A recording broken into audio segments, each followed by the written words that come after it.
Hello and welcome to another video.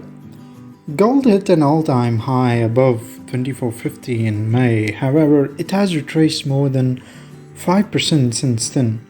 A few key reasons were US stronger than expected jobs data, and last night the Feds reminded us all who's in charge. According to the dot plot, there will be only one rate cut this year, down from 3 previously and 4 next year. The Fed gave a little more hawkish guidance than expected, and in the wake of softer May CPI print, the dot plot projection helped dampen the rise in gold prices.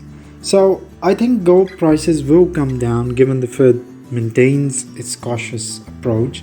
Last night we saw J. Powell articulately not giving any hints on the rate cut. I see price ranging between 2250 and 2300 in the coming month.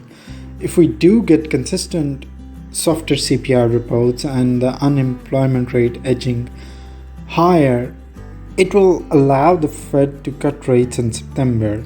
Only then gold prices can rise beyond 2400. But there is another side to the gold bearishness as well. Having bought gold for 18 months, China halted buying gold in May after gold reached a record high. China's appetite for gold began to fade in April when the People's Bank of China purchased just 60,000 troy ounces as opposed to 390,000 ounces in February and 160,000 ounces in March. The record-breaking gold rise may temporarily dampen demand. Also, according to the World Gold Council, gold ETFs experienced inflows in May after 12 months of losses. Despite spot gold prices reaching record levels, gold ETF holdings have declined for much of 2024.